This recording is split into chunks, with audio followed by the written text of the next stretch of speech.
Wassalatu wassalamu ala asyrafil anbiya'i wal mursalin wa ala alihi wa sahbihi ajma'in. Subhanaka la ilma lana illa ma 'allamtana innaka antal alimul hakim. Hikam tasyri'is siyam. Hikmah disyariatkan puasa. Bacaannya hikam. Kalau dibaca hukmu makna hukum. Kalau dibaca ha di bawah bawah maknanya hikmah. Eja sama sahaja, ha kak mim. Kalau ha itu di bahagian depan, maka hukumnya hukum. Hikamu tasyri'is siyam, hikmah disyariatkan puasa. Lisawmi hikamun azimatun wa jalilatun. Sesungguhnya bagi puasa ada hikmah yang agung, lagi besar. Wa ahammuha, antaranya yang terpenting, wa tazawwadu bittaqwa, maka dibekali dengan takwa. Bermakna puasa membekalkan kita kepada takwa. Fasawmu wasilatun litahsil taqwa waqtisabiha fa hiya asyrafu zadi. Maka puasa adalah jalan untuk menghasilkan takwa dan menggapainya ataupun mencapainya takwa. Wa hiya asyrafu zadi, maka takwa adalah semulia-mulia bekalan. Wa qala haqqu tabaraka wa ta'ala, dan Allah Subhanahu wa ta'ala berfirman, wa tazawwadu fa inna khairaz zadi taqwa wattaquni ya ulil albab. Maka berbekallah kamu, kerana sesungguhnya sebaik-baik bekalan adalah bertakwa, dan takutnilah aku, yakni Allah Ta'ala, wahai orang yang mempunyai akal. Maka sesungguhnya ulama banyak menyatakan tentang takwa. Di antaranya Al-Imam Al-Ghazali. Imam Al-Ghazali menyatakan takwa yakni al-khasyatu wal haibatu ila Allah, merasa takut, merasa gerun kepada Allah Ta'ala. Itu yang pertama. Yang kedua, imtisalu awamirihi wa jatinabu nawahihi sirran wa alaniyah, yakni melaksanakan perintah Allah dan meninggalkan larangan Allah secara terang-terang ataupun secara tersembunyi. Dan yang ketiga, takwa bermakna tazkiyatun nufus, yakni penyucian hati. Maka apabila sahaja seorang itu menyucikan hatinya dan juga melaksanakan perkara yang wajib, meninggalkan yang dilarang oleh Allah Subhanahu wa ta'ala, dalam waktu yang sama merasa gerun kepada Allah, bermakna ia adalah orang yang bertakwa. Maka jalan takwa antaranya adalah puasa. Wa fardhu siyami li tahsiliha bi awsa'il ma'aniha al-mazkuru fi az-zikril hakim. Sesungguhnya kepaduan puasa dihasilkannya dengan makna yang begitu luas, sebagaimana yang disebut di dalam Al-Quran, kama qala Allah Ta'ala, ya ayyuhallazina amanu kutiba alaikumusiyam kama kutiba alal ladzina min qablikum la'allakum tattaqun. Wahai orang-orang yang beriman, dipadukan ke atas kamu berpuasa sebagaimana orang yang terdahulu daripada kamu, moga-moga kamu menjadi orang yang bertakwa. Maka di antara puasa ini menghasilkan takwa. Bahkan dengan arti kata yang luas, puasa ini mencakupi segala-galanya. Dialah takwa, dialah sabar, dialah tawakal, dialah redha, semuanya ada di dalam puasa. Yang kedua, madrasatul lisabri, sebagai madrasah ataupun tempat mentarbiyah, mendidik hati untuk sabar. Maka puasa ini melatih kita bersabar. Kerana puasa ini bukan saja kita diperintahkan meninggalkan lapar dan dahaga, bahkan kita kena sabar. Apa makna sabar? Menahan diri. Kita kena menahan diri daripada mengeluarkan perkataan yang membawa kepada dosa. Maka sabar, kita sabar juga pada anggota-anggota. Sabar kepada mata tidak melihat haram, tangan tidak mengambil hak orang dan seumpamanya. Maka puasa mengajar kita sabar. Wasabru tawidun nafsi, sabar itu melatih, mendidik hati, mendidik jiwa, hatta tarda bima yaqdihi Allah Ta'ala, sehinggalah jiwa tak dirada dengan apa yang telah ditetapkan oleh Allah Ta'ala. Wa tatawakkalu alaihi haqqa tawakkulihi, dan puasa juga membawa seorang itu bertawakal dengan sebenar-benarnya, yakni berserah diri kepada Allah Ta'ala. Waqad warada fil hadis alladhi rawahu Salman wa huwa syahru sabri was-sabru sawabuhu jannah.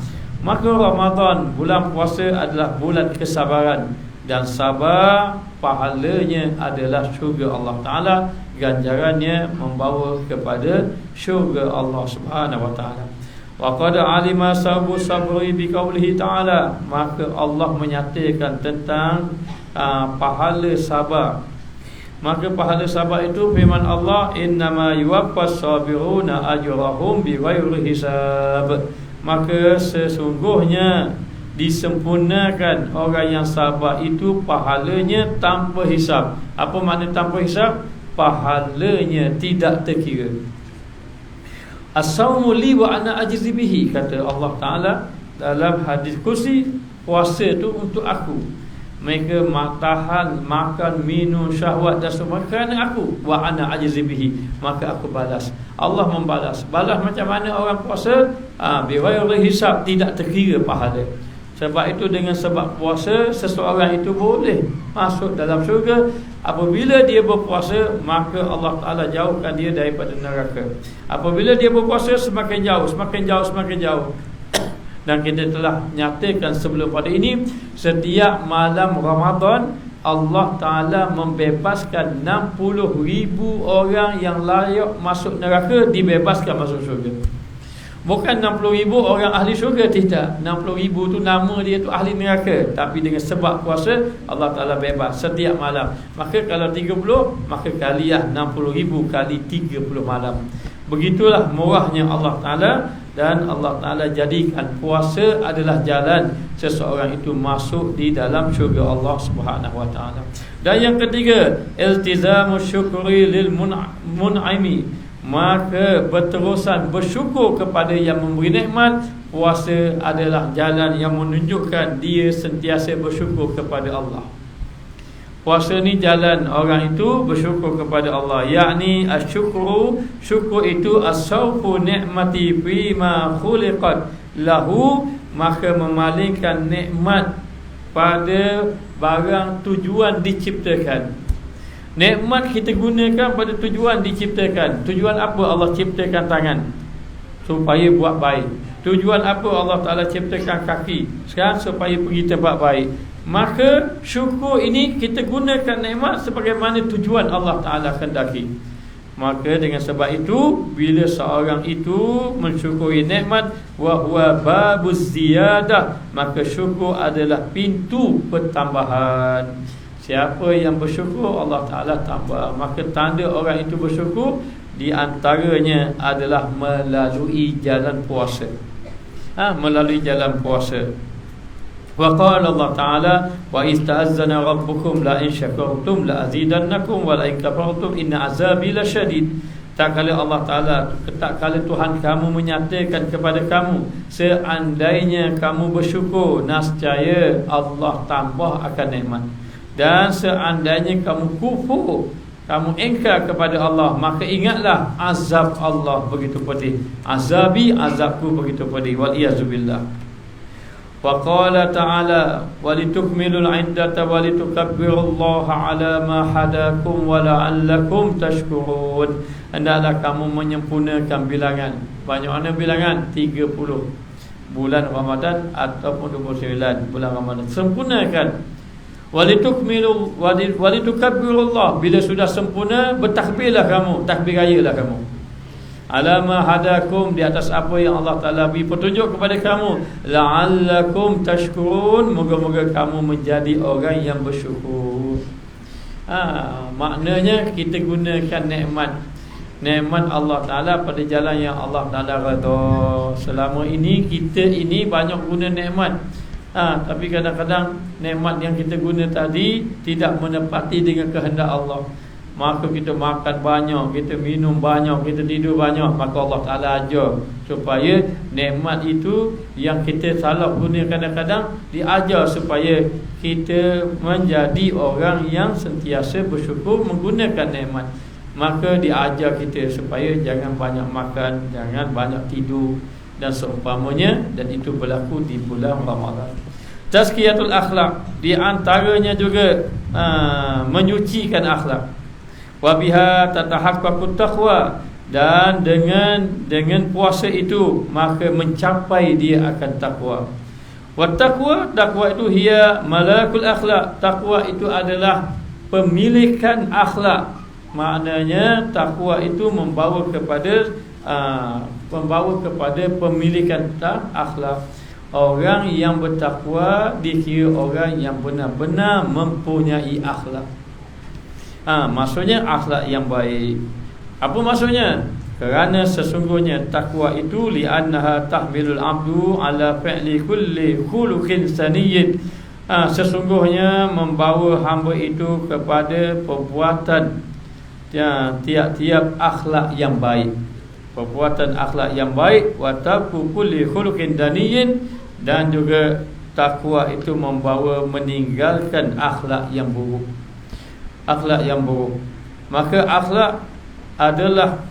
akhlak yang baik ini adalah asqalu ma yakunu fi mizanil mu'min, adalah sesuatu yang berat timbangan orang mukmin dekat negeri akhirat. Sebab tu dikatakan bahawa ada sahabat Nabi yang dia tak banyak beribadat, tapi Nabi jamin dia ahli syurga. Nabi kata akan masuk seorang daripada pintu itu, dia itu ahli syurga, masuk orang tua itu. Maka orang heran, kenapa orang tua ini dikatakan ahli syurga? Maka sahabat Nabi pergi tengok, jadi tetamu dia, tengok apa amalannya. Ternyata tidak ada amal ibadat yang banyak. Tapi apakah yang menyebabkan Nabi jamin dia masuk syurga, sedangkan dia tidak ada ibadat banyak? Rupa-rupanya dia adalah orang yang tidak pernah menggunakan lidahnya menyatakan buruk pada orang. Dan dia juga, hatinya juga tidak pernah bersangka buruk dengan orang. Dan dia juga sentiasa memaafkan kesalahan orang. Bermakna akhlak dialah yang menyebabkan dia masuk dalam syurga. Benarlah sabda Nabi SAW, akmalul mu'minina imanan ahsanuhum khuluqa. Orang mukmin yang paling sempurna imannya, orang yang paling baik akhlaknya. Maka membentuk akhlak melalui apa? Melalui puasa. Sebab Nabi sudah mengajar, kalau kamu puasa, datang orang mencela kamu kata ana shaim, saya orang yang berpuasa. Jangan balas. Jangan balas. Dan bila puasa, kita latih akhlak kita apa? Kita kena jaga lidah, kita kena jaga mata, kita kena jaga tangan, kita kena jaga kaki. Bila kita jaga, maka dengan sendirinya akhlak kita ini terpelihara. Maka Nabi SAW menyatakan, ma min syai'in asqalu fi mizanil mu'min yaumal qiyamah min khuluqin hasanin. Tiada daripada sesuatu yang paling berat ketika mana timbangan orang-orang mukmin dekat negeri akhirat daripada akhlak yang baik. Tidak ada dah. Akhlak yang baik menyebabkan timbangan kebaikan itu berat. Wa innallaha yabghadul fahisha al-bazir. Maka Allah Ta'ala membenci sesuatu yang keji lagi buruk. Perbuatan yang keji, perbuatan yang buruk. Allah Ta'ala benci. Apa perbuatan keji? Apakah perbuatan buruk? Perbuatan keji dan buruk itu perbuatan yang membawa kepada dosa, menghilang, seperti memfitnah dan seumpamanya. Hadis riwayat Abu Daud, Ibnu Hibban dan sanadnya hasan. Dan yang kelima, hikmah daripada puasa, wasilatul liqahri aduwillah iblis, jalan untuk mengalahkan musuh Allah iblis. Satu hari iblis itu dia mahu dia mendatangi satu orang Nabi. Maka iblis itu mahu menggoda Nabi tersebut, tapi tidak berdaya. Lalu Nabi itu bertanya, pernahkah kamu mengalahkan aku? Katanya pernah. Masa bila? Masa satu ketika kamu makan banyak. Satu ketika itu. Lalu Nabi itu kata, kalau begitu aku tidak akan lagi makan banyak. Kerana apabila makan banyak boleh membawa tipu daya iblis, mudah menipunya. Maka Nabi tersebut mengatakan, kalau begitu aku tidak akan lagi makan banyak. Maka iblis mengatakan, cukuplah, aku tak nak bagi tahu dah orang lain. Nanti kalau orang lain tahu, bahawa mereka itu tidak mau makan banyak, nascaya susahlah iblis nak mengatasi dia. Maka rupa-rupanya apabila sahaja, baik kita tengok, mari kita mengkaji tentang puasa. Apabila kita bangun pagi, setiap hari kita makan, dia panggil makan pagi, sarapan, kita makan pagi. Bahasa Arab panggil futur, tanah water futur, kamu dah bersarapan. Maka apabila saja setiap pagi kita lapar, kita makan, kita lapar, kita makan. Ketika itu nafsu kita ingin makan, lalu kita makan. Apabila saja kita berpuasa, sampai waktu pagi kita lapar, kita tidak makan. Ketika tidak makan, nafsu menyuruh kita makan, kita tidak makan. Lalu apabila kita tidak makan, ketika itu nafsu akan kalah, nafsu akan menjadi lemah. Apabila nafsu menjadi lemah, iman akan naik. Dia tidak akan berlaku iman dan nafsu sama naik, tidak. Apabila nafsu kalah, iman akan menang. Apabila iman kalah, nafsu akan menang. Sebab itu apabila saja kita sudah tidak makan pagi, kadang hari kita tahan. Bila tahan, maka nafsu kalah. Bila nafsu kalah, naik iman. Iman itu yang membangkitkan kita ibadat. Sebab itu kita tanya, kenapa bulan Ramadan kita jadi semangat beribadat tak banding dengan bulan lain? Sebab bulan lain kamu ikut nafsu, tapi bulan Ramadan Allah latih kamu, kamu kalahkan nafsu. Bila kalah nafsu, naik iman. Iman itu membangkitkan amal ibadat pada Allah. Tapi ingat, Nabi SAW bersabda, kam min sha'imin laisa lahu min siyamihi illa ju'un wal atashu. Betapa ramai orang yang berpuasa tapi dia tak dapat apa-apa kecuali lapar dan dahaga. Saya bertanya salah seorang guru saya, apakah yang sebab apa di antaranya yang mengatakan bahawa betapa ramai orang berpuasa tapi dia tak dapat apa-apa, dia hanya dapat lapar dan dahaga. Lalu salah seorang daripada guru kita mengatakan bahawa antara sebab dia ini berpuasa dia tidak dapat apa-apa adalah ketika mana dia berbuka puasa. Ketika mana dia berbuka puasa, dia makan begitu banyak, ketika itu dia kembali mengikut nafsu. Maka apabila dia kembali mengikut nafsu, maka matlamat puasa tidak tercapai. Apa yang berlaku? Dia akan sembahyang maghrib lambat, dia akan malas, dia akan mengantuk, dia akan berat tubuh. Maka bermakna puasa tidak memberi manfaat. Kerana apa? Kerana matlamat puasa itu mentabiah diri kamu, mengalahkan nafsu. Apabila nafsu kalah, bermakna syaitan pun begitu juga akan kalah. Maka dikatakan bahawa jalan untuk mengalahkan musuh Allah iblis, fasyahawatu mawta'ul lisyayatin wa maw'ahum. Maka sesungguhnya syahwat ini tempat bersemayam, tempat tinggal syaitan.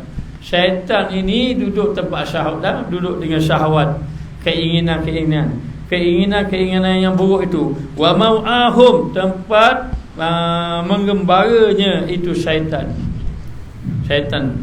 Wa madamu yataraddadu 'alal 'abdi, selagi mana syaitan itu berulang-alik di dalam tubuh kita, kana mahjuban, maka dia terhalang untuk beribadah kepada Allah.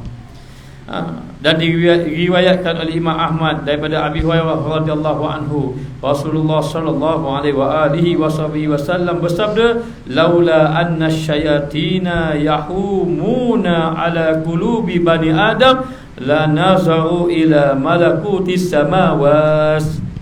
Kalaulah tidak ada syaitan yang berkeliaran di hati anak Adam, kalaulah di dalam hati anak Adam tidak ada syaitan berkeliaran, nescaya kamu akan dapat melihat alam malakut.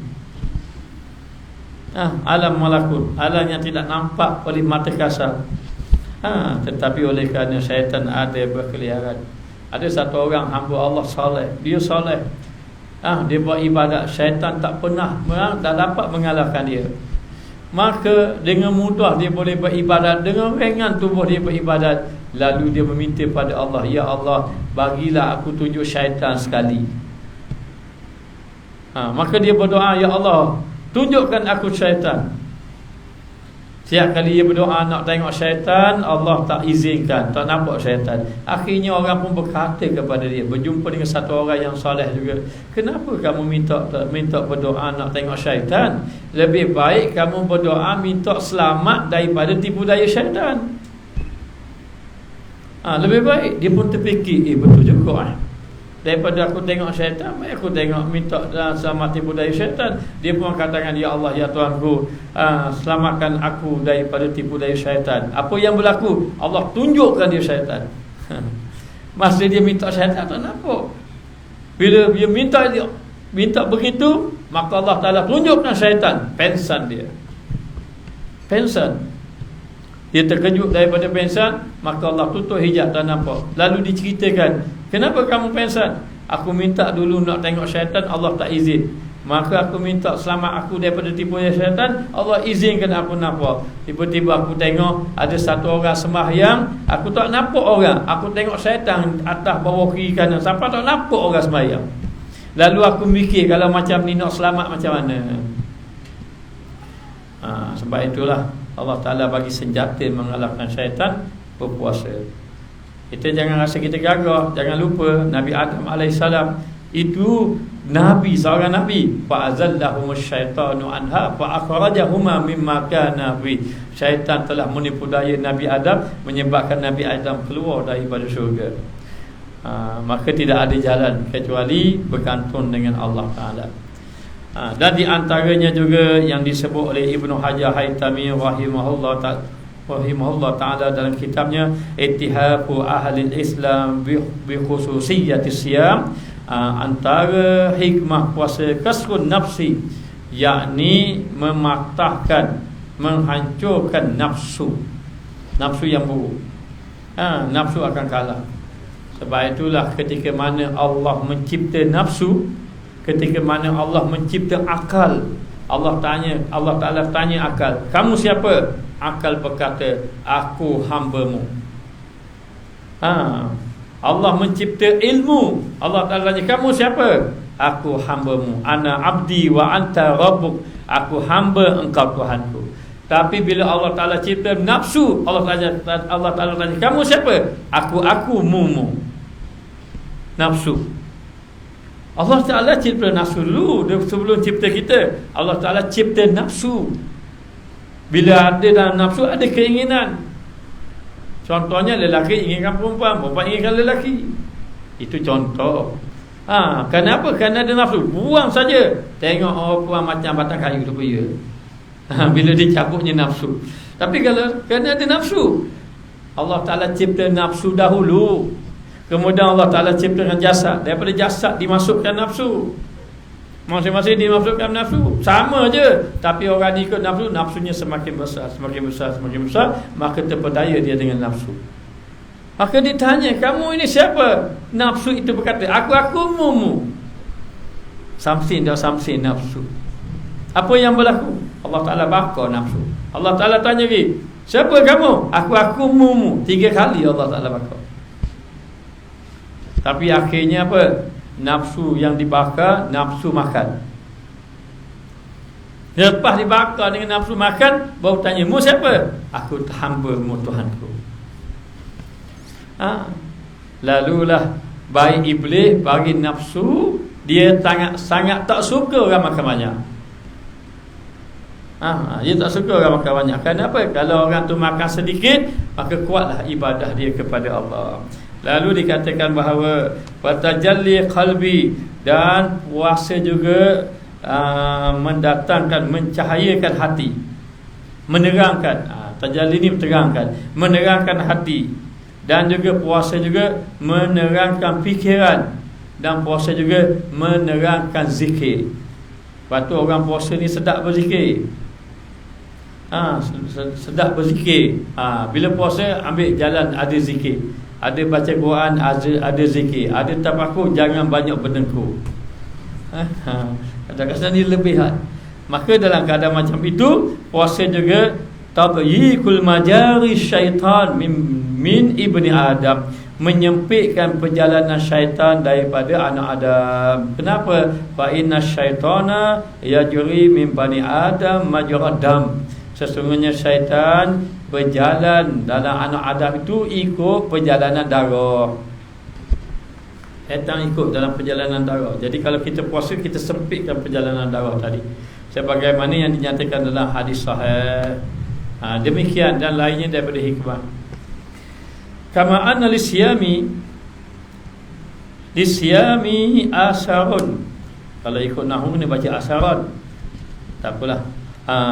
Inna lisyami asharun fi sihhatil badaniyah. Sesungguhnya puasa ini memberi kesan pada tubuh badan, kesan pada kesihatan tubuh badan. Wa afiyatil ajsad, dan juga memberi kebaikan kepada jasad, kepada tubuh juga. Wa huwa yuharrir al-jismu min iltihabati, dan membebaskan tubuh daripada penyakit radang. Iltihabat ni penyakit radang. Wa yukhallisuhu, dan menghancurkan ataupun menghilangkan minal rawasibid darah, daripada penyakit-penyakit yang memberi mudarat. Wa huwa, puasa ini juga ilaju lil adidi minal amrad, merupakan penyembuh bagi berbagai-bagai daripada penyakit batiniyah, penyakit batin. Sebab tu kalau kita puasa, kita tak mikir dah orang lain, kita mikir kita. Sebab tu puasa je boleh hilang ke? Dia hilangkan hasad dengki, dia hilangkan sifat marah, macam-macam sebenarnya kalau kita tahu. Lepas tu orang yang banyak puasa sunat, terlahir pada dirinya sifat-sifat yang baik. Dan juga penyakit yang jildiyah, yang berbentuk penyakit zahir luar. Jildi ni asalnya kulit, penyakit luar kan. Wal asabiyah, bahkan penyakit saraf pun boleh hilang dengan puasa. Kama annahu, sebagaimana sesungguhnya yunashitul badan, maka mencerdaskan badan. Wa yuqawi, dan puasa juga mencerdaskan badan. Betul ke puasa mencerdaskan badan? Ya, sahabat Nabi perang Badar puasa. Perang Badar puasa. Maknanya wa yuqawi fikra, dan juga dia menguatkan fikiran. Wa zakira, ingatan. Sebab itu penghafal Quran, kalau dia nak cepat hafal Quran, dia hafal Quran dalam lapar. Saya teringat salah seorang almarhum guru saya.